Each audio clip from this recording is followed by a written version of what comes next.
Price the Lord. വിശ്വാസമൊക്കെ ഇങ്ങനെ പ്രവർത്തികളിലൂടെയാണ് പ്രഖ്യാപിക്കുന്നത്. അവസാനം സാക്ഷ്യം പറഞ്ഞ അച്ചായൻ്റെ സാക്ഷ്യം കേട്ടില്ലേ? അദ്ദേഹം എന്താ പറഞ്ഞത്? മകൻ്റെ കക്ഷത്ത് മുഴുവനും കുരുവാണ്, അവന് വിശ്വാസമില്ല. പക്ഷെ അത് 3 ദിവസം കൊണ്ട് അത് സൗഖ്യമാകുമെന്ന് ആ മനുഷ്യനുള്ളിൽ വിശ്വസിക്കുകയാണ്. അതിൻ്റെ റീസൺ എന്താ? അദ്ദേഹം പറയുന്നതാണ് എൻ്റെ യുക്തി. വിശ്വാസിയുടെ യുക്തി എന്ന് പറഞ്ഞാൽ ബുദ്ധിയുടെ യുക്തിയല്ല, വിശ്വാസത്തിൻ്റെ യുക്തിയാണ്. വിശ്വാസിയും യുക്തിവാദിയാണ്. പക്ഷെ വിശ്വാസിക്കൊരു യുക്തിയുണ്ട്. എന്താ യുക്തി? അത് ബുദ്ധിയുടെ യുക്തിയല്ല, ദൈവസ്നേഹത്തിൻ്റെ യുക്തിയുമാണ്. അയാൾ എന്താ പറയണത്? എൻ്റെ കർത്താവ് 3-ാം ദിവസമാണ് ഉയർത്തെഴുന്നേറ്റത്, അതുകൊണ്ട് എൻ്റെ മകനും, ഞാൻ അവനിൽ വിശ്വസിക്കുമ്പോൾ എൻ്റെ മകനും 3-ാം ദിവസം സൗഖ്യം പ്രാപിക്കും. കൈ ഇടിച്ച് കർത്താൻ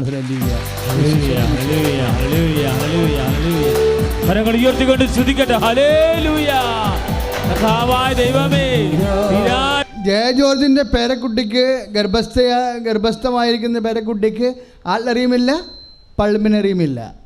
സ്റ്റിൽ ആ സഹോദരി സാക്ഷ്യം പറയണ കേട്ടില്ല. എന്താണ്?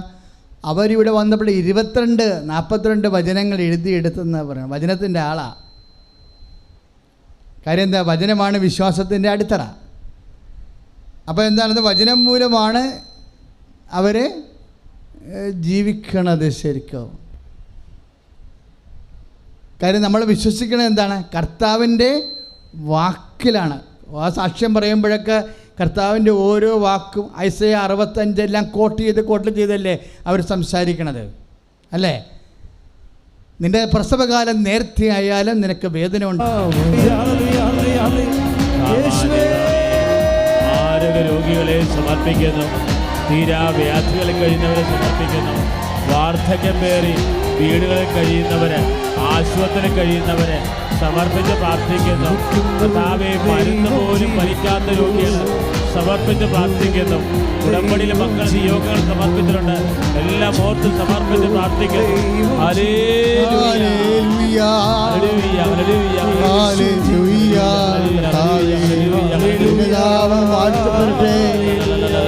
നിന്റെ നാമം വാഴ്ത്തപ്പെടട്ടെ.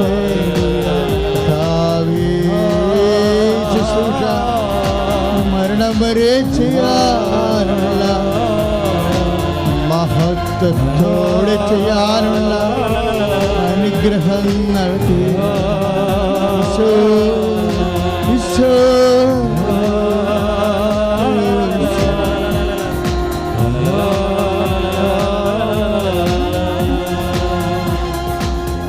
പരിശുദ്ധ പരമ ദിവ്യകാരുണ്യത്തിന്. അപ്പോൾ വർഗീസ് സാറ് ആ കുഞ്ഞിൻ്റെ അമ്മയോട് ചോദിച്ചോ? ഞാൻ ചോദിച്ചത്, അല്ലറിയും പൾമറിയും ഇല്ലാത്തൊരു കുഞ്ഞിനെ പെറ്റാൽ ഭാവിയിൽ ബാധ്യതയാകത്തില്ലേ എന്ന് ചോദിച്ചില്ലേ? അപ്പോഴേ അവരൊന്ന് റെഡിമെയ്ഡായിട്ട് ഉത്തരം പറയാൻ വേണ്ടി വന്ന ആൾക്കാരല്ല. ഇങ്ങനെ ചോദിക്കുമെന്ന് പോലും അവർ സ്വപ്നത്തിൽ പോലും കരുതിയില്ല. പക്ഷെ അവരുടെ നിഷ്കളങ്കമായ ഹൃദയത്തിലെ സൂക്ഷിച്ചു വെച്ച ഒരു ബോധ്യത്തിൽ നിന്നാണ് അവർ സംസാരിക്കുന്നത്. എന്നാ അവർ സംസാരിച്ചത്? ബാധ്യതയായിരിക്കുമെന്ന് അറിയാമായിരുന്നു, പക്ഷേ കർത്താവ് എന്തെങ്കിലും ചെയ്യുമെന്ന് മനസ്സ് പറയുന്നുണ്ടായിരുന്നെന്ന്. Praise the lord. ഹല്ലേലൂയ. കർത്താവ് എന്തെങ്കിലും ചെയ്യുമെന്ന് മനസ്സ് പറയുന്നുണ്ടായിരുന്നു. അതാണ് വിശ്വാസം എന്ന് പറയണത്. ഉള്ളിൽ കരുതനാണ് വിശ്വാസം എന്ന് പറയണത്. ബാധ്യതയാകുമെന്ന് അറിയാമായിരുന്നു, പക്ഷേ കർത്താവ് എന്തെങ്കിലും ചെയ്യുമെന്ന് മനസ്സ് പറയുന്നുണ്ടായിരുന്നു. എന്നുവെച്ചാൽ ഉള്ളിൽ, ഞാനത് കേട്ടപ്പോൾ രക്തസ്രാവക്കാരിനെ ഓർത്തത്. അവളെന്താ പറഞ്ഞത്? അവൻ്റെ വസ്ത്രത്തിന് വിളിമ്പിലെങ്കിലും സ്പർശിക്കാൻ ഇടയായാൽ താൻ സൗഖ്യം പ്രാപിക്കുമെന്ന് അവൾ ഉള്ളിൽ കരുതിയിരുന്നു. ഉള്ളിലെ കരുതത്തിനാണ് വിശ്വാസം എന്ന് പറയുന്നത്. പ്രാർത്ഥിക്കുക. കർത്താവായ ദൈവമേ, സംഘർഷ സമയത്ത് നീ ചെയ്യാൻ പോകുന്ന കാര്യങ്ങളെ ആന്തരികമായി ബോധ്യപ്പെടുത്തുന്ന, അതിൽ വിശ്വസിക്കുന്ന, അതിൽ പ്രത്യാശിക്കുന്ന പരിശുദ്ധാത്മാവിന്റെ നിറവിനാൽ എന്നെ അഭിഷേകം ചെയ്യണമേ. എന്നെ അഭിഷേകം ചെയ്യണമേ. കരങ്ങൾ ഉയർത്തിക്കൊണ്ട് സ്തുതിക്കട്ടെ. ഹല്ലേലൂയ. കർത്താവായ ദൈവമേ, പരിശുദ്ധാത്മാവിനാൽ ഞങ്ങളെ ശക്തിപ്പെടുത്തണമേ കർത്താവേ. ജീവിക്കുന്ന ദൈവത്തിൻ്റെ ആത്മാവിനാൽ, അപ്പോസ്തലന്മാർ നിറഞ്ഞ പരിശുദ്ധാത്മാവ് പരിശുദ്ധമ്മയിൽ നിറഞ്ഞ പരിശുദ്ധാത്മാവ്, പ്രവാചകൻ നിറഞ്ഞ പരിശുദ്ധാത്മാവ്, വിശുദ്ധരിൽ നിറഞ്ഞ പരിശുദ്ധാത്മാവിനാൽ ഞങ്ങളെ ശക്തിപ്പെടുത്തി പരമദിവ്യകാരുണ്യത്തിന് ആരാധനയും സ്തുതിയും ഒഴിച്ചുണ്ടായിരിക്കും. പരിശുദ്ധ പരമദിവ്യകാരുണ്യത്തിന് ആരാധനയും സ്തുതിയും ഒഴിച്ചുണ്ടായിരിക്കും. ഈ മക്കളെല്ലാം ഒരു പ്രതിസന്ധിയുടെ ഘട്ടത്തിലെ കൈവരിച്ച നിലപാടുണ്ട്, കൈവരിച്ച ഒരു സമീപന. നമ്മൾ സാക്ഷ്യം പറയുമ്പോൾ കേട്ട മക്കളുടെ എല്ലാം ഒരു റെസ്പോൺസ് ആൻഡ് റിയാക്ഷൻസ് അല്ലേ, അതിനാണ് അവരുടെ നിലപാടെന്ന് പറയുന്നത്, സമീപനം. ആ സമീപനത്തിൻ്റെ എല്ലാ സമീപനങ്ങളും വിശ്വാസത്തിൻ്റെ പ്രവൃത്തികളാണ്. വിശ്വാസത്തിൻ്റെ പ്രവൃത്തികൾ എപ്പോഴാണ് പ്രവർത്തനക്ഷമമാകേണ്ടത്? വചനം സാക്ഷ്യം വഹിക്കേണ്ട ഒരവസ്ഥ വരുമ്പോൾ, ഒരു തീരുമാനം എടുക്കാൻ കഴിയാതെ വരുമ്പോൾ, ഒരു സഹനത്തിൻ്റെ മുഖത്ത് നമ്മൾ നിർത്തപ്പെടുമ്പോൾ നമ്മൾ കൈവരിക്കേണ്ട ഒരു നിലപാടാണ് വിശ്വാസത്തിൻ്റെ പ്രവൃത്തികൾ. ഇതിന് വിശ്വാസത്തിൻ്റെ വാതിലെന്നാണ് കർത്താവിൻ്റെ വചനം പറയുന്നത്. നടപടി പുസ്തകം 14:27. അവർ അവിടെ എത്തിയപ്പോൾ സഭയെ വിളിച്ചു കൂട്ടി, തങ്ങൾ മുഖാന്തരം ദൈവം എന്തെല്ലാം പ്രവർത്തിച്ചുവെന്നും. Praise the lord. വിജാതീയർക്ക് വിശ്വാസത്തിൻ്റെ വാതിൽ അവിടുന്ന് എങ്ങനെ തുറന്നു കൊടുത്തുവെന്നും വിശദീകരിച്ചു. Praise the lord. അപ്പോൾ കർത്താവിൻ്റെ പ്രവൃത്തികളാണ് വിശ്വാസത്തിൻ്റെ വാതിൽ. നടപടി പുസ്തകം 14:27 എന്ന് പറഞ്ഞ കർത്താവിൻ്റെ പ്രവൃത്തികളാണ് വിശ്വാസത്തിൻ്റെ വാതിൽ. അപ്പോൾ വിശ്വാസത്തിൻ്റെ വാതിൽ തുറന്നാൽ നമ്മൾ എങ്ങോട്ടാണ് പ്രവേശിക്കുന്നത്? വിശ്വാസത്തിൻ്റെ വാതിൽ തുറന്നാൽ നമ്മൾ എങ്ങോട്ടാണ് പ്രവേശിക്കുന്നത്? നിത്യതയിലേക്കാണ് പ്രവേശിക്കുന്നത്. വിശ്വാസത്തിൻ്റെ വാതിൽ നമ്മളെ കൊണ്ട് എത്തിക്കണ ആത്യന്തിക ലക്ഷ്യം എന്താ? നിത്യതയാണ്. അല്ല ഭൗതിക ആനുകൂല്യങ്ങൾ മാത്രമല്ല. അത് ഈ ഭൂമിയിൽ നമ്മൾ 10, 40, 60, 80 കൊല്ലം ജീവിക്കുമ്പോൾ എല്ലാം യുസാന്ത്രോ എല്ലാം തീരും. പക്ഷേ വിശ്വാസത്തിൻ്റെ വാതിൽ തുറന്ന് കിട്ടുമ്പോൾ ഓർക്കുക, അതിന് ആത്യന്തികമായ ലക്ഷ്യം നിത്യതയാണ്. പ്രാർത്ഥിക്കുക, കർത്താവായ ദൈവമേ, ഓരോ അനുഭവത്തിലൂടെയും ഞങ്ങൾ നിത്യതയെക്കുറിച്ച് ചിന്തിക്കുവാനും ധ്യാനിക്കുവാനും നിത്യതയ്ക്കൊരുങ്ങി ജീവിത സാക്ഷ്യം വഹിക്കുവാനും അമ്മേ പരിശുദ്ധമ്മേ സ്വർഗ കവാടമേ ഞങ്ങൾക്ക് വേണ്ടി മധ്യസ്ഥം വഹിക്കണമേ. സ്തുതിക്കട്ടെ. Hallelujah, hallelujah, hallelujah. കരങ്ങൾ ഉയർത്തിക്കൊണ്ട് സ്തുതിക്കട്ടെ.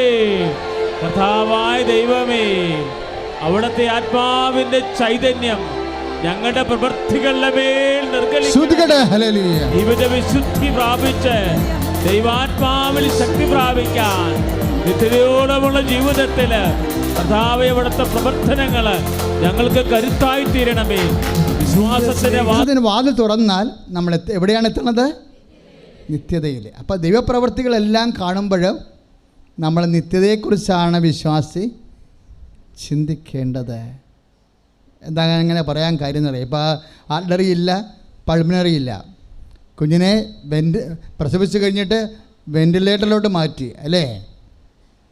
അപ്പോൾ അവിടെ കുറേ വിശ്വാസ പ്രവർത്തികൾ ചെയ്യുന്നുണ്ട്. അതിനുശേഷം ഡോക്ടർ 3 ദിവസത്തെ ടെസ്റ്റ് കഴിഞ്ഞ് ഡോക്ടർ എന്നാ പറയണത്? ആർട്ടറിയില്ല, പക്ഷെ പകരം കർത്താവ് വേറെ ഒരു ഞരമ്പ് വെച്ച് പിടിപ്പിച്ചിട്ടുണ്ട്. Price the lord. ഹല്ലേലൂയ. ആ സാക്ഷ്യം ഞാൻ കേട്ടപ്പോൾ എൻ്റെ മനസ്സിൽ പെട്ടെന്ന് വന്നത് എന്താണെന്നറിയാവോ? കർത്താവിന് എല്ലാത്തിനും സബ്സ്റ്റിറ്റ്യൂഷൻ ഉണ്ടെന്ന്. പകരം ഒന്നല്ലേ പറഞ്ഞത്? ആൾറിക്കും പൾമിനറിക്കും പകരം ദൈവത്തിൻ്റെ കയ്യിൽ സബ്സ്റ്റിറ്റ്യൂട്ട് ഉണ്ട്. എൻ്റെ ദൈവത്തിൽ എന്തെങ്കിലും കാര്യം നിനക്ക് ലഭിക്കാനോ കിട്ടാനോ പറ്റാത്തൊരു അവസ്ഥയാണെങ്കിൽ ദൈവത്തിന് പകരമുണ്ടെന്ന് ഓർക്കണം. ഈ പകരത്തിനാണ് അഭിഷേകം എന്ന് പറയണത്. പകരം 2 തരത്തിൽ നമുക്ക് കിട്ടും. ഒന്ന് ക്യാഷ് ആൻഡ് കൈൻഡ് എന്ന് പറഞ്ഞ പോലെ നമുക്ക് അതിന് പകരമായിട്ടുള്ള മെറ്റീരിയലായിട്ട് കിട്ടും. രണ്ടാമത്തെ സ്പിരിച്വലായിട്ട് കിട്ടും. ദൈവം നമുക്ക് പകരം തരണത് 2 തരത്തിലാണ്. ഒന്ന് മെറ്റീരിയൽ, ദാറ്റ് മീൻസ് ഭൗതികമായി. ഇപ്പോൾ ആളുടെയും പൾമിനറിയും ഇല്ല, പകരം വേറെ ഒരു ഞരമ്പ് കൊടുത്തിരിക്കുന്നു, അതാണ് പകരം. അത് മെറ്റീരിയലാണ്. ഇനി ഇമ്മെറ്റീരിയൽ സ്പിരിച്വലായിട്ട് പകരം കിട്ടും. അതെങ്ങനെ കിട്ടണത്? അതിനെയാണ് അഭിഷേകമെന്ന് പറയണത്. കർത്താവ് അതിന് കൃപയെന്ന് പറയും. കൃപയെന്ന് പറയും. ഇപ്പോൾ മക്കളില്ല, മക്കളില്ലെന്ന് വിചാരിച്ചോ? ഇപ്പോൾ 22 കൊല്ലമായിട്ടുള്ള ആൾക്കാർക്കൊക്കെ ഉടമ്പടി എടുത്തപ്പോഴും മക്കളെല്ലാം ലഭിച്ച സാക്ഷ്യങ്ങൾ നമ്മൾ കേട്ടതാണ്. ഇവിടെ 22, 18, 16 എല്ലാം കേട്ടതാണ്. പക്ഷേ എങ്കിലും ഒരു 5%, 10% മക്കളില്ലാതെ വരാം. അപ്പോഴവർക്ക് എന്താ കിട്ടണത്? അവർക്ക് എന്നാ പകരം കിട്ടണത്? അതിനാണ് അഭിഷേകമെന്ന് പറയണത്, മെറ്റീരിയൽ അല്ല. കാര്യം മക്കളില്ല, പക്ഷേ അതിനും ഒരു സബ്സ്റ്റിറ്റ്യൂട്ട് ഉണ്ട് കർത്താവിൻ്റെ കയ്യിൽ. എന്താണ്? അഭിഷേകം. മക്കൾ ഉള്ളതുപോലെ അതിനേക്കാൾ ആന്തരികമായ സന്തോഷമുള്ള തൃപ്തി കർത്താവ് കൊടുക്കും. അതും കർത്താവിൻ്റെ കയ്യിലുണ്ട്. അതിന് സ്പിരിച്വൽ ആയിട്ടുള്ള പകരമാണത്. ശരിക്കും സ്പിരിച്വൽ. എൻ്റെ മക്കളുടെ കർത്താവിൻ്റെ സാധ്യത എന്ന് പറയുന്നത് അനന്തമായ സാധ്യതയാണ്. ശരിക്കും ദൈവത്തിന് അനന്തമായ സാധ്യതയാണെന്ന് ഈശോ എപ്പോഴാണ് പ്രഖ്യാപിക്കണമെന്നറിയാവോ? ചോര വിയർക്കുമ്പോൾ കർത്താവിനോട് പരിശുദ്ധാത്മാവ് പറയുന്ന ഒരു വാക്കാണത്. ദൈവത്തിന്, പിതാവേ, അങ്ങയ്ക്ക് എല്ലാം സാധ്യമാണ്. കൈയടിച്ച് കർത്താവ് അപ്പോൾ ദൈവത്തിൻ്റെ സന്നിധാനത്തിൽ നിന്ന് നമുക്ക് 2 പകരമാണ് കിട്ടണത് അല്ലേ? ഒന്നെന്താ? മെറ്റീരിയൽ, ഭൗതികമായിട്ടുള്ള പ്രതിവിധികൾ. രണ്ടാമത്തേത് എന്താണ്? സ്പിരിച്വൽ. മെറ്റീരിയലായിട്ടുള്ളത് നമുക്ക് ജോലിക്ക് പകരം ജോലി തന്നെ ആയിട്ട് കിട്ടും. രോഗസൗഖ്യത്തിന് പകരം അത് തന്നെയായിട്ട് കിട്ടും. ഇപ്പോൾ നിനക്ക് 1 കിഡ്നിയേ ഉള്ളതെന്ന് വിചാരിച്ചോ? പക്ഷേ 2 കിഡ്നി ഉണ്ടായിരുന്നെങ്കിൽ നിനക്ക് 90 വയസ്സ് വരെ ജീവിക്കാൻ പറ്റുമായിരുന്നുണ്ടെങ്കിൽ 1 കിഡ്നിയുമായിട്ട് കർത്താവ് നിന്നെ 91 ദിവസം വരെ, 1 വർഷം വരെ താമസിപ്പിക്കും. കൈയിട്ടിച്ച് കർത്താവ്. അത് ദൈവത്തിൻ്റെ കയ്യിലാണ് കാര്യങ്ങൾ. Price the Lord. ശാസ്ത്ര യുക്തിയും വെച്ച് ദൈവത്തെ നമ്മൾ അളക്കരുത്. ഇപ്പോൾ 2 കിഡ്നിയുമായിട്ട് നിനക്ക് ദൈവത്തിൻ്റെ നിനക്ക് ചിലപ്പോൾ 90 വർഷം വരെ ജീവിക്കാൻ പറ്റും. ഇപ്പോൾ നിനക്ക് 1 കിഡ്നിയേ ഉള്ളെന്ന് വിചാരിച്ചോ? അപ്പോൾ ദൈവം നിനക്ക് 91 വർഷം വരെ ജീവിക്കാനുള്ള അനുഗ്രഹം തരും. അതാണ് കർത്താവിൽ നിന്ന് ലഭിക്കുന്ന അനുഗ്രഹത്തിൻ്റെ പ്രകൃതി എന്ന് പറയുന്നത്. ഇനി അത് മെറ്റീരിയൽ കാര്യങ്ങൾ. ഇനി നിനക്ക് കല്യാണം വെക്കണില്ല എന്ന് വിചാരിച്ചോ? കല്യാണം വെക്കണില്ല. അപ്പോൾ കല്യാണം എന്ന് പറയുമ്പോൾ ഞാൻ വളരെ കണ്ണീരോടെ പ്രാർത്ഥിക്കുന്നൊരു വിഷയമാണ്. എന്താ കാര്യം വെച്ചാൽ എനിക്ക് കല്യാണം നടന്നില്ല, 34 വയസ്സായിട്ട് കല്യാണം നടന്നില്ല എന്ന് പറഞ്ഞപ്പോൾ എനിക്ക് സങ്കടം വരും. ഉടനെ സത്യമായിട്ട് സങ്കടം വരും. എന്ന് വെച്ച് കഴിഞ്ഞാൽ ഇപ്പം ഞങ്ങളൊക്കെ ഏകസ്ഥരായിട്ട് ജീവിച്ച് പരിചയിച്ച ആൾക്കാരാണ്. ഞങ്ങളങ്ങനെ ഞങ്ങളുടെ ജീവിതത്തിൻ്റെ രീതി അതാണ്. ഞങ്ങളത് കുഞ്ഞുനാൾ മുതൽ അക്സെപ്റ്റ് ചെയ്ത് പോന്നിട്ടുള്ളതാണ്. ഇത് മറ്റത് കല്യാണം വരും, ഒരു ജീവിത പങ്കാളി കിട്ടും എന്ന് വിചാരിച്ചുകൊണ്ട് ജീവിത പങ്കാളികളുമായിട്ട് മറ്റുള്ളവർ നടക്കുമ്പോൾ പങ്കാളിയില്ലാതെ ഒറ്റപ്പെട്ട ആളിന് വേദന തോന്നും. 1 വർഷം വരുമ്പോഴാണ്, ഒറ്റയ്ക്ക് വീട്ടിലായിരിക്കുമ്പോഴാണ്, മിണ്ടിപ്പറയാൻ ആളുമില്ലാത്തപ്പോഴാണ് മനുഷ്യനെ സൃഷ്ടിച്ചിരിക്കണത് ഏകനായിരിക്കണത് നല്ലതല്ലെന്നല്ലേ. ഇപ്പം നല്ലതല്ല എന്ന് തോന്നുന്ന ഒത്തിരി അനുഭവങ്ങൾ മനുഷ്യനുണ്ടാകും. ഏകനായിരിക്കണം നല്ലതല്ല എന്ന് ഇപ്പോൾ പൗലോസ് അപ്പോസ്തലൻ പറയും, വികാരം കൊണ്ട് ദഹിക്കുന്നതിനേക്കാൾ നല്ലത് വിവാഹം കഴിക്കുന്നതാണ്. മനുഷ്യന് വികാരം മാത്രമല്ലേ ഉള്ളത്, മാനസിക ആവശ്യം, ഒരു ഇണയ്ക്ക് വേണ്ടിയുള്ള മാനസികമായ ആവശ്യമില്ലേ? അതുകൊണ്ടാണ് ദൈവം പറയണത് നല്ലതല്ല എന്ന് പറയണത്. അപ്പോൾ നല്ലതല്ല എന്ന് ദൈവം പറഞ്ഞിട്ടുണ്ടെങ്കിലും പക്ഷേ വിവാഹം ഒത്തുവരണില്ല എന്നുണ്ടെങ്കിൽ ഈ 47-ാമത്തെ വയസ്സിൽ ആ വ്യക്തി എന്ത് ചെയ്യും? അപ്പോഴേ ദൈവത്തിൻ്റെ കയ്യിൽ അതിൻ്റെ സബ്സ്റ്റിറ്റ്യൂഷൻ ഉണ്ട്.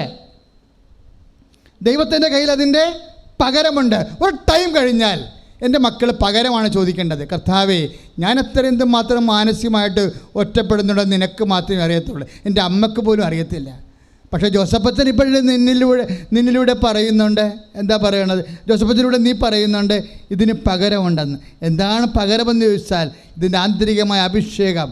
അതായത് ഭർത്താവിൻ്റെ കൂടെ ജീവിക്കുമ്പോൾ നിനക്ക് ലഭിക്കുമായിരുന്നതിനേക്കാൾ ധാന്യത്തിൻ്റെയും വീഞ്ഞിൻ്റെയും സമൃദ്ധിയിൽ അവർക്കുണ്ടായതിനേക്കാൾ സന്തോഷം ഞാൻ അവരുടെ ഹൃദയത്തിൽ നൽകുന്ന കർത്താവിൻ്റെ വചനമുണ്ടെങ്കിൽ ആ സന്തോഷമാണ് ദൈവം നമുക്ക് നൽകാൻ പോകുന്ന അഭിഷേകം. കരങ്ങൾ ഉയർത്തിക്കൊണ്ട് സ്തുതിക്കട്ടെ. ദിവ്യകാരുണ്യത്തിന് നേരവും ആരാധനയും സ്തുതിയും പുകഴ്ചയും ഉണ്ടായിരിക്കട്ടെ. അപ്പോൾ ഒരു വിഷയം കൊണ്ട് നിനക്ക് ലഭിക്കുമായതിനേക്കാൾ കൂടുതൽ നിനക്ക് തരാൻ നിൻ്റെ ദൈവത്തിന് കഴിയും. അതാണ് നമ്മളെപ്പോഴും ക്രിസ്ത്യാനിറ്റിയിൽ സംസാരിക്കുമ്പോൾ അഭിഷേകമെന്ന് പറയണത്. എന്തിനാണ് കാര്യം? ഈ ലോകത്തും വരാനിരിക്കുന്ന ലോകത്തും നിനക്കുണ്ടാകാൻ സാധ്യതയുള്ള എല്ലാ ആന്തരികമായ പൊരിച്ചിലിൻ്റെയും ആത്യന്തികമായ സംതൃപ്തി നിനക്ക് ലഭിക്കുന്ന ദൈവ സംവിധാനത്തിൻ്റെ പേരാണ് അനോയിൻമെൻറ്റ്, അഭിഷേകം. പ്രാർത്ഥിക്കുക, കർത്താവേ എൻ്റെ ജീവിതത്തിൻ്റെ ആന്തരികമായ എല്ലാ അതൃപ്തിയെയും തൃപ്തിപ്പെടുത്തുന്ന കൃപയുടെ അഭിഷേകത്താൽ ഈ സമൂഹത്തെ ഇപ്പോഴഭിഷേകം ചെയ്യണമേ, ഇപ്പോഴഭിഷേകം ചെയ്യണമേ. ഹല്ലേലൂയ. കർത്താവേ കൃപയാൽ, യോഹന്നാൻ 1:14, കൃപയ്ക്ക് മേൽ കൃപയാൽ, പരിശുദ്ധാത്മാവിനാൽ ഞങ്ങൾ അഭിഷേകം ചെയ്യണമേ. ഞങ്ങളുടെ കുടുംബങ്ങളെ അഭിഷേകം ചെയ്യണമേ. ഞങ്ങളുടെ മക്കളെ അഭിഷേകം ചെയ്യണമേ. അവിടെ സമസ്ത നിയോഗങ്ങളുടെ മേൽ ദൈവിക കൃപയുടെ വരം വർഷിക്കപ്പെടട്ടെ. കൃപയാൽ അഭിഷേകം വെളിപ്പെടുത്തി തരികയായിരുന്നു. എല്ലാത്തിനും സബ്സ്റ്റിറ്റ്യൂഷൻ ഉണ്ടെന്ന്, പകരമുണ്ട്. ആൾഡറിക്കും പൾമിനറിക്കും ഇല്ലെങ്കിലും കർത്താവിന് അതിൻ്റെ പകരം ചെയ്യാൻ കഴിയും. ആ കുഞ്ഞിൻ്റെ ഉള്ളിൽ വേറെ ഒരു ഞരമ്പ് അതേ ധർമ്മം ചെയ്യുന്നത് കർത്താവ് പ്രാർത്ഥനയിൽ വിശ്വാസിയുടെ പ്രഖ്യാപനത്തിൽ വെച്ച് പിടിപ്പിച്ചിരിക്കുകയാണ്. ഇല്ലാത്തതിനെ ഉള്ളതുപോലെ കർത്താവ് വിളിച്ചു വരുത്തിയിരിക്കുന്നു. Praise the lord. ഹല്ലേലൂയ. യേശുവേ സ്തോത്രം. എങ്കിലും കർത്താവിൻ്റെ വചനം പറയുന്നുണ്ട് എല്ലാത്തിനും ആത്മരയ്ക്ക് പോലും പൾമിനറിക്ക് പോലും പകരമുണ്ട്. പക്ഷെ പകരമില്ലാത്ത ഒരു കാര്യമുണ്ടെന്ന്. എന്താണത്?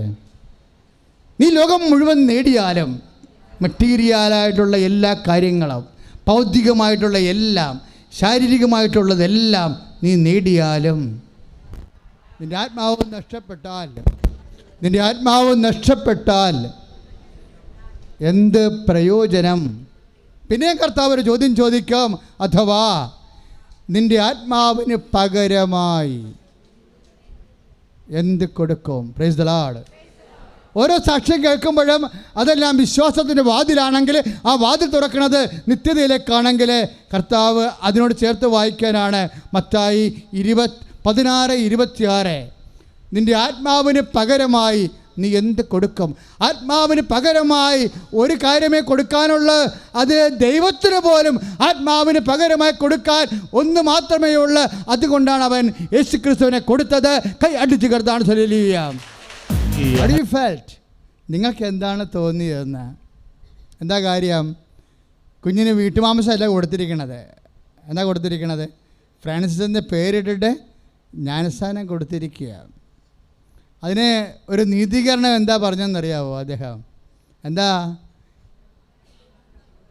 എബ്രാഹാം അവൻ്റെ സന്തതിയെ ദൈവത്തിന് കൊടുത്തു, അതാണ് ഞാൻ ജ്ഞാനസ്നാനം ചെയ്തതെന്ന്. അതൊക്കെ ഒരു വല്ലാത്ത ഒരു മറുപടിയാണ്. ഇക്കാലങ്ങളിൽ വിശ്വാസി എന്തുമാത്രം വളർന്നെന്ന് നോക്കിയേ. ജീവിതം കൊണ്ട് വേദസാക്ഷിയാകാൻ വേണ്ടി മാത്രം കേരള സഭയെ ഈശോ അഭിഷേകം ചെയ്യുകയാണ്. സ്തുതിക്കട്ടെ. ഹല്ലേലൂയ. കരങ്ങൾ ഉയർത്തിക്കൊണ്ട് സ്തുതിക്കട്ടെ. കർത്താവായ ദൈവമേ, കേരള കത്തോലിക്ക സഭയെ സമർപ്പിച്ച് പ്രാർത്ഥിക്കുന്ന കർത്താവേ, സഭയുടെ മേൽ പരിശുദ്ധാത്മാവിൻ്റെ അവർണ്ണനീയമായ കൃപകൾ വർഷിക്കണമേ എന്ന് പ്രാർത്ഥിക്കുന്നു. ജീവിക്കുന്ന സാക്ഷ്യം നൽകാൻ ദൈവത്തിൻ്റെ പരിശുദ്ധാത്മാവിൽ എല്ലാ അഭിഷിക്തരെയും കർദിനാളന്മാരെയും മെത്രാന്മാരെയും സന്യസ്തരെയും അതേ എബ്രഹാത്തിനെ ദൈവം എബ്രഹാത്തിനോട് ആവശ്യപ്പെട്ടതുപോലെ ദൈവം എൻ്റെ മകനെ എന്നോട് ആവശ്യപ്പെട്ടതാണെന്ന് കരുതി ഞാൻ എൻ്റെ മകനെ ദൈവത്തിന് കൊടുത്തു എന്ന് അദ്ദേഹം പറഞ്ഞപ്പോഴേ എൻ്റെ മനസ്സിൽ കണ്ട വചനം യാക്കോബിൻ്റെ ലേഖനമാണ്. യാക്കോബ് 2-ാം അധ്യായം 21-ാം വാക്യം. നമ്മുടെ പിതാവായ എബ്രാഹാം എന്ന് പറഞ്ഞേ, നീതീകരിക്കപ്പെട്ടത് തൻ്റെ പുത്രനായ ഇസഹാക്കിനെ യാക്കപീഠത്തിന്മേൽ ബലിയർപ്പിച്ചത് വഴിയല്ലേ അവന്റെ വിശ്വാസം അവന്റെ പ്രവൃത്തികളെ സഹായിച്ചുവെന്നും വിശ്വാസം പ്രവൃത്തികളാൽ പൂർണ്ണമാക്കപ്പെട്ടുവെന്നും നിങ്ങൾ അറിയുന്നില്ലേ.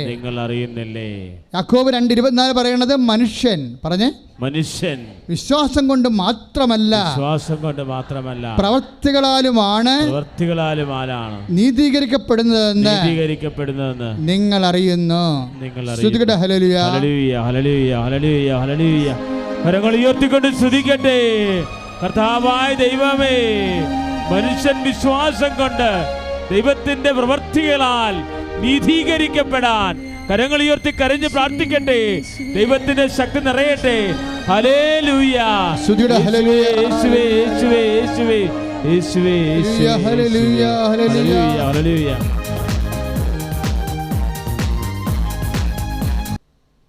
അഭിഷേകത്തിൻ്റെ നിറവിലാണ് നമ്മൾ. 2 തരം പകരമുണ്ട്, സബ്സ്റ്റിറ്റ്യൂഷൻ ഉണ്ടെന്ന് പരിശുദ്ധാത്മാവ് ഈ ധ്യാനയോഗത്തിൽ വെളിപ്പെടുത്തി. ഒന്ന് മെറ്റീരിയലായിട്ടുള്ള സബ്സ്റ്റിറ്റ്യൂഷൻ, രണ്ടാമത്തത് സ്പിരിച്വലാണ് കൃപ, അനോയിൻറ്റിങ് എന്ന് പറഞ്ഞു. രണ്ടിനും നമ്മൾ അവകാശികളാണ്. കാരണം എന്താണ്? നമ്മൾ വിശ്വാസികളാണ്. Praise the lord. പ്രാർത്ഥിക്കുക. കർത്താവായ ദൈവമേ, അന്ധന് കാഴ്ച നൽകിയവനെ, ചെകിടന് കേൾവി നൽകിയവനെ, ഊമന് സംഭാഷണ ശക്തി നൽകിയവനെ, മഹോദരോഗിയെ സുഖപ്പെടുത്തിയവനെ, മരിച്ചവനെ ഉയർപ്പിച്ചവനെ, അങ്ങയുടെ തിരുനാമത്തിന് സ്തോത്രം ചെയ്യുന്ന കർത്താവേ, കർത്താവേ, കർത്താവേ, അങ്ങയുടെ വിശുദ്ധമായ വലത് കരത്താൽ, അങ്ങയുടെ ആടിപ്പഴുതാർന്ന അത്ഭുത കരത്താൽ ഓരോ മകനെയും ഓരോ മകളെയും ഓരോ രോഗികളെയും സ്പർശിക്കണമേ. സ്പർശിക്കണമേ. മക്കളില്ലാത്തവരെ സ്പർശിക്കണമേ. അങ്ങയുടെ നാമത്തില് പിറന്ന കുഞ്ഞുമായി വന്ന് സാക്ഷ്യപ്പെടുത്തുവാൻ സഹായിക്കണമേ. കർത്താവേ, സാറായിക്ക് 90-ാമത്തെ വയസ്സിൽ സന്താനം കൊടുത്ത ദൈവമേ, വന്ധ്യായ എലിസബത്തിന് സന്താന ഭാഗ്യം കൊടുത്ത ദൈവമേ, സന്താനരഹിതരുടെ മേൽ ദൈവത്തിന്റെ പരിശുദ്ധാത്മാവ് ദിവ്യകാരുണ്യത്തിന്റെ അഭിഷേകം ഇപ്പോൾ നിറയണമേ. Hallelujah, praise the lord, praise the lord, hallelujah, hallelujah. നെഞ്ചുവേദനക്കാർക്കും ഹൃദയരോഗികൾക്കും കരൾ രോഗികൾക്കും പാൻക്രിയാസ് രോഗികൾക്കും ശ്വാസകോശ രോഗികൾക്കും വേണ്ടി പ്രാർത്ഥിക്കാൻ പോകുന്നു. നിങ്ങളെ കൈ നെഞ്ചത്ത് വെച്ചുകൊണ്ട് രോഗികളെല്ലാം വിശ്വാസപ്രമാണം ചെല്ലുകയും മറ്റുള്ളവർ സ്തുതിക്കുകയും ചെയ്യട്ടെ. നല്ലവനായ ഈശോ തിരുവിലാവിൽ മുറിവേറ്റവനെ, ഈശോ മുൾക്കിടം ചൂടിയവനെ, ഈശോ തിരുവിലാവിൽ മുറിവേറ്റവനെ, ഈശോ മുൾക്കിടം ചൂടിയവനെ, കർത്താവേ, അങ്ങയുടെ മക്കളെ അങ്ങ് സ്പർശിക്കണമേ. ശ്വാസകോശ രോഗികളെ സ്പർശിക്കണമേ, ഹൃദയരോഗികളെ സ്പർശിക്കണമേ, കരരോഗികളെ സ്പർശിക്കണമേ, ശ്വാസകോശ രോഗികളെ, പാൻക്രിയാസ് രോഗികളെ വിശുദ്ധ രക്തത്താൽ കഴുകണമേ. യേശുവിന്റെ നാമത്തിൽ മാരക രോഗങ്ങള്, ദുരവേദികള് മാറിപ്പോകട്ടെ. കർത്താവേ, മാരക രോഗങ്ങള് സൗഖ്യപ്പെടുത്തുന്നവർ തന്നു പറയുന്ന കർത്താവേ, ഹല്ലേലൂയ, യേശുവേ ആരാധന. രോഗമെല്ലാം മാറിടട്ടെ, ആമേൻ, ആമേൻ. കഷ്ടമെല്ലാം നീങ്ങിടട്ടെ, രോഗമെല്ലാം മാറിടട്ടെ, കഷ്ടമെല്ലാം നീങ്ങിടട്ടെ. കരങ്ങൾ ഉയർത്തി കൈയടിച്ചുകൊണ്ട് സുഖപ്പെടട്ടെ, ജീസസ്. തിരുമുറിവിനാൽ സുഖപ്പെടട്ടെ, തിരുക്കരത്താൽ തിരുക്കരത്താൽ താങ്ങി എന്നെ തിരുരക്തത്താൽ കഴുകണമേ. ആമേൻ. തിരുക്കരത്താൽ താങ്ങി എന്നെ തിരുരക്തത്താൽ കഴുകണമേ. പെരുമഴ പോൽ പെയ്യട്ടെ, പെരുമഴ പോൽ ആമേൻ. യേശുവിൻ രക്തം, യേശുവിൻ രക്തം, യേശുവിൻ തിരുരക്തം. പരിശുദ്ധ പരമദിവ്യകാരുണ്യത്തിന് നേരവും ആരാധനയും സ്തുതിയും പുകഴ്ചയും ഉണ്ടായിരിക്കട്ടെ. തണ്ടല് വേദന, നടുവേദന, കശേരൊക്കെ അകന്നു പോയവർക്ക് വേണ്ടി പ്രാർത്ഥിക്കുകയാണ്.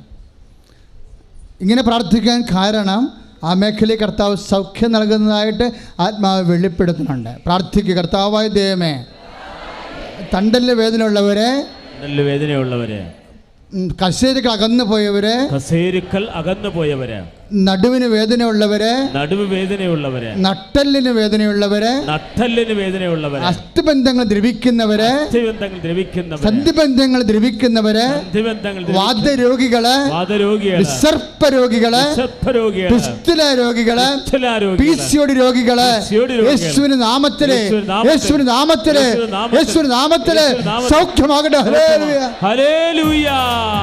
കരങ്ങൾ ഉയർത്തി സ്തുതിക്കട്ടെ.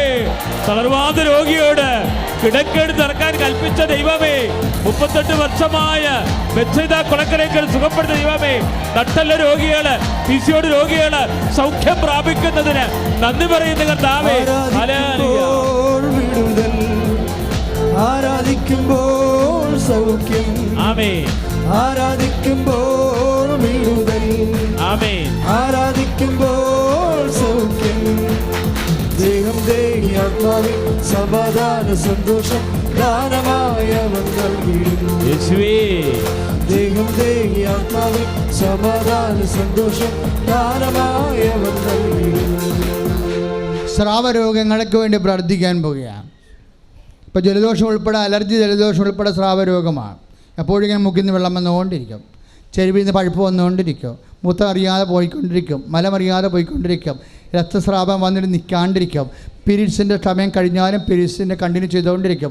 അങ്ങനെ എല്ലാ സ്രാവരോഗികളെയും നമുക്ക് കർത്താവിനെ ഏൽപ്പിക്കാം. അച്ഛനോട് ചേർന്ന് പ്രാർത്ഥിക്കുക. കർത്താവേ, അഭിഷിക്തന്റെ കൂടെ അമ്മയുടെ മധ്യസ്ഥതയില് അങ്ങയുടെ കാരുണ്യത്തിനായി പ്രാർത്ഥിക്കുന്ന വിവിധ തരത്തിലുള്ള പഴുപ്പ്, ചോര, വെള്ളം മുതലായ എല്ലാ സ്രാവരോഗങ്ങളും യേശുവിന്റെ നാമത്തിൽ നിലക്കട്ടെ. കരങ്ങൾ ഉയർത്തിക്കൊണ്ട് സ്തുതിക്കട്ടെ. രക്തസ്രാവക്കാരിയെ സൗഖ്യപ്പെടുന്ന ദൈവമേ, എല്ലാ സ്രാവരോഗികളുടെ മേൽ തത്സമയ സൗഖ്യം നൽകുന്നതിന് നന്ദി പറയുന്നു കർത്താവേ. അഭിഷേകം ചെയ്യണമേ. ഹല്ലേലൂയ. മടുപ്പുകൂടാതെ പ്രാർത്ഥിക്കാം, ആമേൻ. വിശ്വാസത്തോടെ പ്രാർത്ഥിക്കാം. മടുപ്പുകൂടാതെ പ്രാർത്ഥിക്കാം, വിശ്വാസത്തോടെ പ്രാർത്ഥിക്കാം. നീതിമാന്റെ പ്രാർത്ഥന, ശ്രദ്ധയുള്ള പ്രാർത്ഥന ഫലിക്കും രോഗിക്ക് സൗഖ്യം. നീതിമാന്റെ പ്രാർത്ഥന, നീതിമാന്റെ പ്രാർത്ഥന, ശ്രദ്ധയുള്ള പ്രാർത്ഥന ഫലിക്കും രോഗിക്ക് സൗഖ്യമാണ്. മുട്ടുകുത്താൻ പാടില്ല. കാരണം മുട്ടിൻ്റെ ബാക്കിലുള്ള സ്ഥലം ഇങ്ങനെ ഫ്രീസായിട്ടിരിക്കുകയാണ്, മരവിച്ചിരിക്കുക. ആ വ്യക്തിയെ കർത്താവ് സ്പർശിച്ച് സൗഖ്യത്തിലേക്ക് നയിച്ചു കൊണ്ടിരിക്കുന്നു. അതുപോലെ തന്നെ ഇഞ്ചി കഷ്ണങ്ങൾ പോലെ എന്തോ മാംസപിണ്ഡങ്ങൾ ഉള്ളിൽ വളരുന്ന വ്യക്തിയെ കർത്താവ് പൂർണ്ണമായി സുഖപ്പെടുത്തുന്ന. Hallelujah, hallelujah. കരങ്ങൾ ഉയർത്തിക്കൊണ്ട് സ്തുതിക്കട്ടെ. പ്രാർത്ഥന, ഹല്ലേലൂയ, ഹല്ലേലൂയ, നീതിമാന്റെ പ്രാർത്ഥന. Hallelujah, hallelujah. ദശ വളരുന്ന രോഗികള് കർത്താവേ, അവിടുത്തെ സൗഖ്യത്തിനായി അഭിഷേകം ചെയ്യണമേ എന്ന് പ്രാർത്ഥിക്കുന്നു. ഹല്ലേലൂയ. പ്രാർത്ഥന, ശ്രദ്ധയുള്ള പ്രാർത്ഥന ഫലിക്കും രോഗിക്ക് സൗഖ്യമാണ്. നീതിമാന്റെ പ്രാർത്ഥന, നീതിമാന്റെ പ്രാർത്ഥന, ശ്രദ്ധയുള്ള പ്രാർത്ഥന ഫലിക്കും രോഗിക്ക് സൗഖ്യമാണ്. ആരാധിക്കുമ്പോൾ വിടുതൽ, ആമേൻ. ആരാധിക്കുമ്പോൾ സൗഖ്യം, ആമേൻ. ആരാധിക്കുമ്പോൾ വിടുതൽ, ആമേൻ. ആരാധിക്കുമ്പോൾ സൗഖ്യം. ദേഹം ആത്മാവിൽ സമാധാന സന്തോഷം ദാനമായി അവർ നൽകിയിടുന്നു. എല്ലാവരും ദേഹം ദേഹി ആത്മാവിൽ സമാധാന സന്തോഷം ദാനമായി അവർ നൽകിയിടുന്നു. ഇനി കർത്താവ് സുഖപ്പെടുത്തുന്നത് നമ്മൾ പ്രാർത്ഥിക്കാൻ പോകുന്നത് പഴക്കമുള്ള രോഗങ്ങളാണ്. നിങ്ങൾ ഈ രോഗങ്ങൾ കേൾക്കുമ്പോഴേ രോഗമില്ലാത്തവർക്ക് ഒരു വേദന തോന്നണം കേട്ടോ. കാര്യം ഇത് അനുഭവിക്കുന്ന ആൾക്കാർ എന്തുമാത്രം തകർന്നിരിക്കണം എന്നറിയാവോ. അവർ ഉറങ്ങിയിട്ട് മാസങ്ങളായവരുണ്ടാകും. അവർ ഭക്ഷണം രുചിയോടെ കഴിച്ചിട്ട് വർഷങ്ങളായവരുണ്ടാകും. അവരൊന്ന് സന്തോഷിച്ചിട്ട് ഒരു യാത്ര പോയിട്ടും മാസങ്ങളായവരുണ്ടാകും. അവരുടെ മാനസിക അവസ്ഥ നമ്മളെ ഭാരപ്പെടുത്തണം. പ്രാർത്ഥിക്കുക. കർത്താവായ ഈശോയെ, പലതരത്തിലുള്ള ജീവിതത്തിന്റെ സന്തോഷം നഷ്ടപ്പെട്ടവരെ ഞങ്ങൾക്കെല്ലാം സന്തോഷം നൽകാനായി കർത്താവേ എല്ലാ സങ്കടങ്ങളും കുരിശായി മുൾക്കിരീടമായി തിരുശരീരത്തിലേറ്റവനെ നിന്റെ നാമത്തിലെ നൽകപ്പെടുന്ന ആത്മാവിന്റെ സന്തോഷം അനുഭവിക്കുന്നതിനായി മക്കളെ അഭിഷേകം ചെയ്യണമേ. കർത്താവേ, നാനാവിധ രോഗികളെ സൗഖ്യപ്പെടുത്തുന്ന ദൈവമേ, ഏതെല്ലാം രോഗവിവരങ്ങള് ഇപ്പോൾ വിവിധ ഭൂഖണ്ഡങ്ങളിൽ നിന്ന് ശുശ്രൂഷയിൽ കണ്ട് പ്രാർത്ഥിച്ച് സമർപ്പിക്കുന്ന മക്കള് കൃപാസനം ആദ്യ ചൊവ്വാഴ്ച ഉപവാസ ഉടമ്പടി ധ്യാനത്തില് സമർപ്പിക്കുന്ന നിയോഗങ്ങളുടെ മേൽ ദൈവത്തിന്റെ കരുത്തും ദൈവത്തിന്റെ ശക്തിയും സൗഖ്യവും വർഷിക്കട്ടെ. ഹല്ലേലൂയ. പരിശുദ്ധ പരമ ദിവ്യകാരുണ്യത്തിന് നേരവും ആരാധനയും സ്തുതിയും പുകഴ്ച ഉണ്ടായിരിക്കട്ടെ. ഒരു കഷണം മാംസം ഇങ്ങനെ തേരട്ട പോലെ വളഞ്ഞത് ഉള്ളിലിങ്ങനെ ഒരു പ്രത്യേക മാംസ കഷ്ണം വളരുന്നുണ്ട്. അത് കർത്താവ് നിർവീര്യമാക്കി കളയുന്നതായിട്ട് കർത്താവിൻ്റെ ആത്മാവ് കാണിക്കുന്നുണ്ട്. ശ്രുതികട ഹല്ലേലൂയ.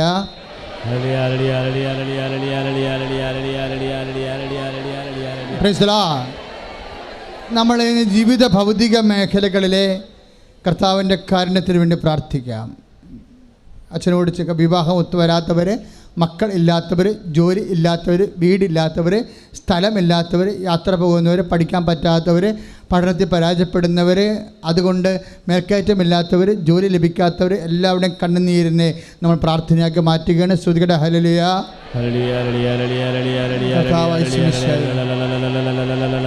കർത്താവ് എല്ലാ മക്കളെയും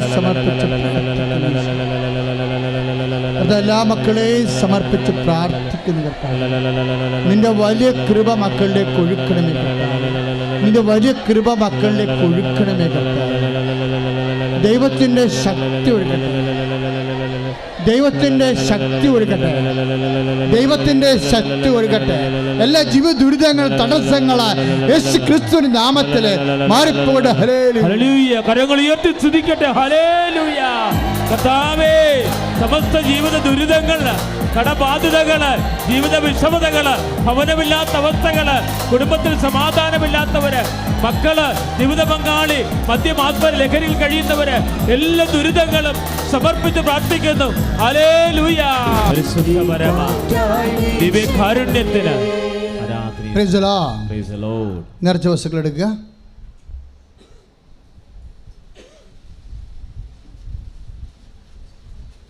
പ്രധാനപ്പെട്ട അറിയിപ്പുകൾ.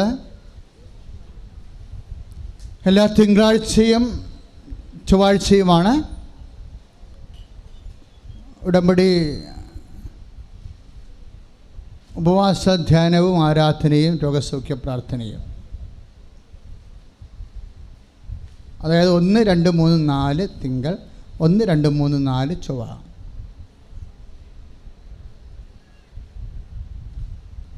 എല്ലാ ബുധൻ, വ്യാഴം, വെള്ളി, ശനി, ഞായർ ദിവസങ്ങളിലാണ് പുതുതായിട്ട് ഉടമ്പടി ചെയ്യേണ്ടവർക്ക് ഉടമ്പടി ചെയ്യാനും ഉടമ്പടി പുതുക്കാനുമുള്ള സൗകര്യം ഉണ്ടാകുന്നത്. ബുധൻ, വ്യാഴം, വെള്ളി, ശനി, ഞായർ 5 ദിവസങ്ങളുണ്ട് ഉടമ്പടി പുതുതായിട്ട് ചെയ്യാനുള്ളവർക്ക്. ഉടമ്പടി എടുത്തവർ 6 കാര്യങ്ങളാണ് അമ്മ തിരുസന്നിധിയിൽ ഉടമ്പടിയായി നിയോഗമായി സമർപ്പിച്ചിരിക്കുന്നത്. ഒരു സ്നേഹ എന്ന് പറഞ്ഞൊരു മോള് സാക്ഷ്യം പറഞ്ഞപ്പോൾ ഞാൻ ഒത്തിരി ശ്രദ്ധിച്ചാണ് ഉടമ്പടി ചെയ്തത്, ഉടമ്പടി മാതാവിനോടല്ലേ ചെയ്യണമെന്ന് പരാമർശിച്ചിരുന്നത്. നമുക്കറിയാം ഉടമ്പടി മാതാവിനോടല്ല ചെയ്യണത്, മാതാവ് ഉടമ്പടിയുടെ മധ്യസ്ഥയാണ്. ഉടമ്പടി നമ്മൾ ദൈവത്തോടാണ് ചെയ്യണത്. മാതാവ് അതിൻ്റെ സാക്ഷിയും മധ്യസ്ഥയുമാണ്. ഉടമ്പടി പരിശുദ്ധ അമ്മ വഴി ദൈവത്തോട് ചെയ്തിട്ട് നമ്മൾ എന്നാ പറയണത്? അമ്മ പറഞ്ഞതുപോലെ അവൻ പറഞ്ഞതുപോലെ ജീവിച്ചു കൊള്ളാമെന്നാണ് നമ്മൾ ഉടമ്പടി ചെയ്യണത്. അതിനകത്ത് 6 കാര്യം മാത്രമേ നമ്മൾ എടുക്കുന്നുള്ളൂ. കാര്യം നമുക്ക് 1 കൊല്ലമാണ് ഉള്ളത് മാക്സിമം. ഇത് ഓപ്ഷണലാണ്, ആർക്കും ഒരു നിർബന്ധവുമില്ല, എല്ലാം ഓപ്ഷണലാണ്. ഇഷ്ടമുണ്ടെങ്കിൽ ചെയ്താൽ മതി. അവനവൻ്റെ മനസ്സാണ് ഉടമ്പടി എടുക്കണോ എടുക്കണ്ടേ, തിരി വാങ്ങിക്കണോ വാങ്ങിക്കണ്ടേ, തൈലം വാങ്ങിക്കണോ വാങ്ങിക്കണ്ടേ, പത്രം വാങ്ങിക്കണോ വാങ്ങിക്കണ്ടേ. പക്ഷേ ഉടമ്പടി പുതുക്കണമെന്നുണ്ടെങ്കിൽ സ്വാഭാവികമായി കർത്താവിനെ നിങ്ങൾ ലോകത്തിന് അറിയിക്കണം. അപ്പോൾ പത്രം വായിക്കാൻ ചില ആൾക്കാർ പൈസ ഇല്ലെന്ന് വിചാരിച്ചു. അപ്പോൾ പിന്നെ അവരെന്താ ചെയ്യേണ്ടത്? 50 പേരെ കണ്ടുപിടിച്ച് 50 പേരുടെ വീട്ടിൽ പോയി അവരോട് കർത്താവിനെക്കുറിച്ച് സംസാരിക്കണം. ഞങ്ങൾക്കത് ബോധ്യമുണ്ടെങ്കിൽ ഞങ്ങളത് പുതുക്കി തരും. നിങ്ങൾ 50 വീട്ടിൽ പോയി 50 പേരോട് നിങ്ങൾക്ക് കിട്ടിയ ദൈവാനുഭവങ്ങൾ പങ്കുവെച്ചത് ഞങ്ങൾക്ക് ബോധ്യം കിട്ടണം, എന്നാൽ ഞങ്ങളത് പുതുക്കി തരും. അത് നിങ്ങൾക്ക് ചെയ്യാൻ പറ്റണില്ല എന്നുണ്ടെങ്കിൽ പിന്നെ ഒരു മാർഗമുള്ളത് എന്താണ്? പത്രം വാങ്ങിച്ച് അതുപോലെ തന്നെ അത് പ്രാർത്ഥിച്ച് രാത്രി ഇരുന്ന് പ്രാർത്ഥിച്ച് രാവിലെ കൊണ്ടുപോയി ഓരോ വീടുകളിലും കൊടുക്കും. എന്തിനാണ് കൊടുക്കണത്? കർത്താവിനെ അറിയാത്തവരെ അറിയിക്കാൻ. കാര്യം അവൻ പറഞ്ഞതുപോലെ നമ്മൾ ചെയ്യാൻ വേണ്ടിയാണ്. അവനെന്താ പറഞ്ഞത്? ലോകം മുഴുവൻ പോവുക, എല്ലാ സൃഷ്ടികളോടും സുവിശേഷം പ്രസംഗിക്കുക എന്നവൻ പറഞ്ഞത്. അവൻ പറഞ്ഞത് കാരണം നമ്മൾ അവനോട് ഉടമ്പടി ചെയ്യുമ്പോൾ അവൻ പറഞ്ഞ 6 കാര്യങ്ങളും നമ്മൾ തൽക്കാലം ഏറ്റെടുക്കും. അവൻ എത്രയോ കാര്യങ്ങൾ ലോകത്തോട് സംസാരിച്ചു. അതിൽ നമ്മുടെ ഒരു പരിധിയിൽ 6 കാര്യമാണ് വരണത്. എന്താ കാര്യം? ഇത് മരിയൻ ഉടമ്പടി ആയതുകൊണ്ടാണ്.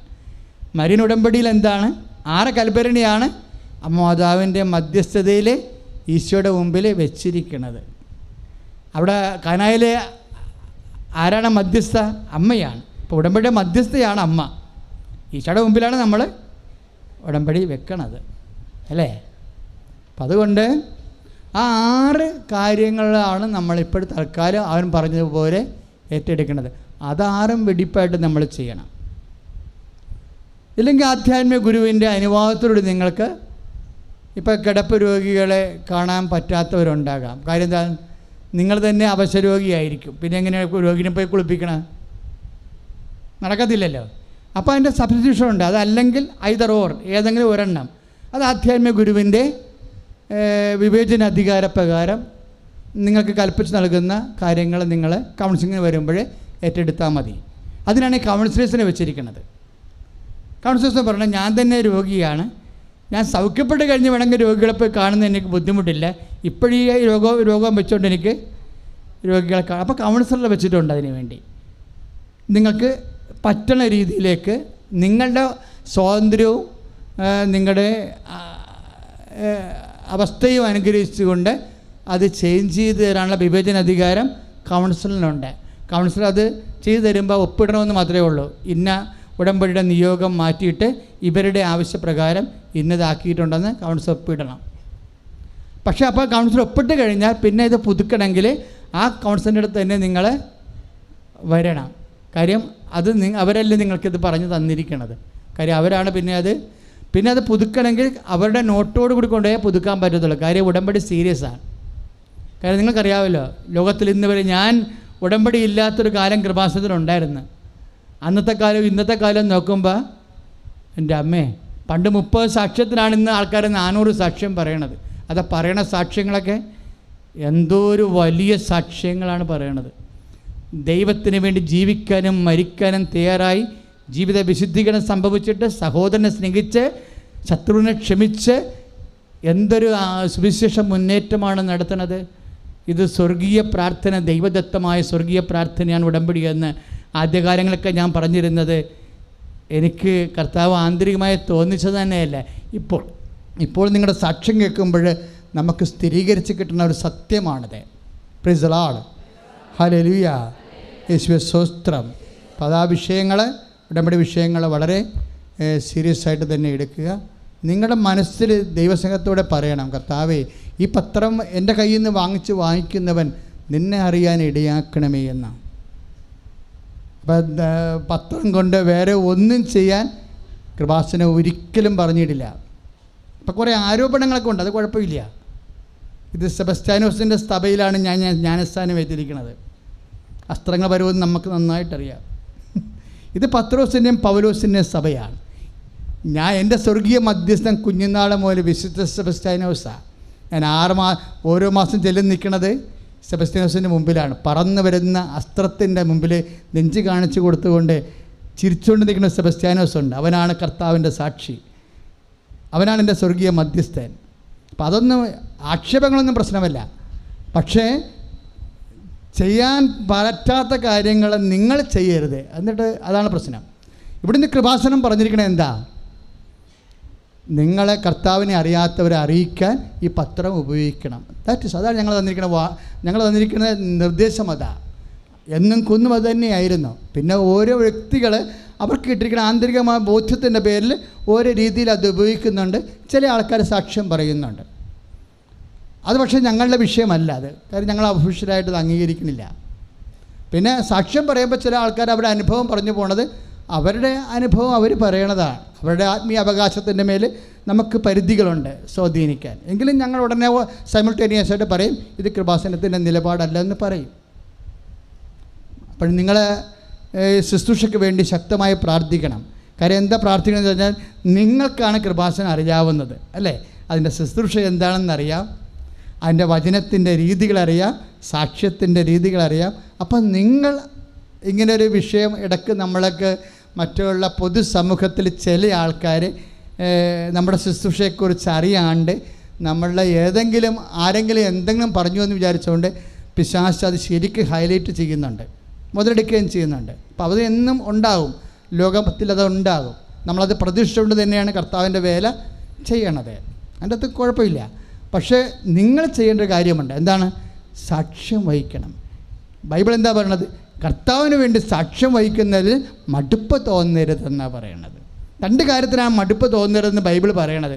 ഒന്ന്, പ്രാർത്ഥിക്കാൻ മടുപ്പ് തോന്നരുത്. രണ്ടാമത്, കർത്താവിന് വേണ്ടി സാക്ഷ്യം വഹിക്കാൻ മടുപ്പ് തോന്നരുത്. അപ്പം മടുപ്പ് തോന്നാൻ സാധ്യതയുള്ള വിഷയങ്ങളും സാഹചര്യങ്ങളും സമയങ്ങളും വരുമ്പോൾ നിങ്ങൾ തന്നെ നിങ്ങളുടെ അനുഭവം അതങ്ങനെയല്ല, നിങ്ങൾ പറയണത് ശരിയല്ല, എൻ്റെ അനുഭവം ഇതാണെന്ന് പറഞ്ഞുകൊണ്ട് അപ്പം തന്നെ ഫേസ്ബുക്കിലോ എവിടെയാണ് പോസ്റ്റ് ചെയ്യാൻ പറ്റണത് അപ്പോൾ പോസ്റ്റ് ചെയ്യണം. അപ്പം നമ്മൾ സാക്ഷികളായി മാറി. അപ്പം നമ്മൾ ആ സമയത്തും കർത്താവിൻ്റെ സുവിശേഷം പ്രഘോഷിക്കുന്നവരായി നിങ്ങളും സുവിശേഷത്തിൻ്റെ സാക്ഷികളും സുവിശേഷത്തിൻ്റെ പ്രഘോഷകരുമായി മാറി.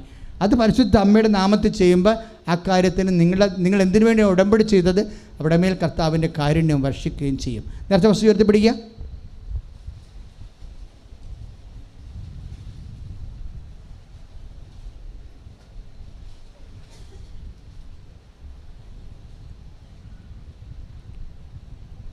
വിശ്വാസ പ്രമാണം ചെയ്തിട്ട് Lord Jesus Christ, pour out your spirit. Touch your fire finger. Soak with the precious blood. Let the devices power device regions. Satan's attacks and machinations be dispelled. Unto of half. Let me bless him, bringing health in body and mind, peace and harmony in the family. I know the authority of the Catholic Church, the power of Jesus Christ, with the miracles of the Holy Priesthood, I bless and follow these relics.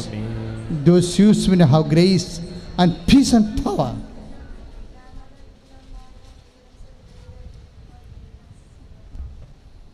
Marian തപസ്സിനെ കുറിച്ച്, സ്ഥലം മാറ്റുന്നതിനെ കുറിച്ചൊരു not നേരത്തെ പത്രത്തിലിട്ടിട്ടുണ്ട്. അത് റദ്ദ് ചെയ്യുകയാണ്. കാര്യം എന്താണെന്ന് വെച്ച് കഴിഞ്ഞാൽ ഇവിടെ സ്ഥലമില്ലാത്ത കൊണ്ടാണ് വേറൊരു ധ്യാനകേന്ദ്രത്തിലേക്ക് മരിയൻ തപസ് മാറ്റാമെന്ന് വിചാരിച്ചത്. കാര്യം മരിയൻ തപസ്സിൻ്റെ ദിവസം തന്നെയാണ് ആ ഹോസ്പിറ്റൽ മിഷനും ഉടമ്പടി പ്രാർത്ഥനയും എല്ലാം കൂടി വന്നിട്ട് അനങ്ങാൻ പറ്റാത്ത കണ്ടീഷനായി. നമ്മൾ ധ്യാനങ്ങളും ചില ധ്യാനങ്ങൾ മാറ്റും. പ്രേക്ഷിത കൂട്ടായ്മ, മത്സ്യത്തൊഴിലാളി കൂട്ടായ്മ, മരിയൻ തപസ്സ കൂട്ടം വേറെ ഒരു ധ്യാന കേന്ദ്രം എടുത്തു കഴിഞ്ഞിട്ട് അങ്ങോട്ട് മാറ്റത്തുള്ളൂ. അത് എടുക്കണ വരെ ഇവിടെ തന്നെ മരിയൻ തപസ്സ് തുടരുമെന്ന് ഒരിക്കൽ കൂടി ഓർപ്പിക്കുകയാണ്. വീണ്ടും സമാപന ആശീർവാദമാണ്. സമാപന ആശീർവാദത്തിലും നേർച്ച വസ്തുക്കൾ ഉയർത്തിപ്പിടിക്കാം. സ്വർണം സൂക്ഷിക്കണം. മറ്റു പരിപിടിപ്പുള്ള വസ്തുക്കളെല്ലാം സൂക്ഷിക്കേണ്ട ഒരു സമയമാണ്. ആൾക്കാർ പിരിയണ സമയത്ത് 2 ഗേറ്റുകളുണ്ട്. 2 ഗേറ്റുകൾ നിങ്ങൾക്ക് ഉപയോഗിക്കാവുന്നതാണ് പുറത്തേക്ക് പോകാൻ. നേർച്ച വസ്തുക്കൾ ഉയർത്തിപ്പിടിക്കട്ടെ. കരങ്ങൾ ഉയർത്തിക്കൊണ്ട് അതിശക്തമായിട്ട് സ്തുതിക്കട്ടെ. ഇതാ കർത്താവ് നിങ്ങളെ ആശീർവദിക്കാൻ പോവുകയാണ്. നിങ്ങൾ ഉടമ്പടിയിൽ സമർപ്പിച്ച നിയോഗങ്ങൾ, ഇപ്പോൾ പ്രാർത്ഥിച്ച നിയോഗങ്ങൾ, ഈ ശുശ്രൂഷ ലൈവായി കണ്ട് പ്രാർത്ഥിക്കുന്നവരുണ്ട്. അവരെല്ലാം കർത്താവ് ആശീർവദിക്കുന്നു. മാരകമായ രോഗങ്ങൾ, തീരാവ്യാധികൾ, കുടുംബത്തിൻ്റെ സമാധാനക്കേടുകൾ, മക്കളുടെ വിദ്യാഭ്യാസ മേഖലകൾ, തൊഴിൽ മേഖലകൾ, വരുമാന മാർഗങ്ങൾ എല്ലാം ഈശോ ദിവ്യകാരുണ്യത്തിൻ്റെ ശക്തിയാൽ ആശീർവദിക്കുകയാണ്. കർത്താവിൻ്റെ ശക്തി നിറയുന്നു. യേശുവേ ആരാധന.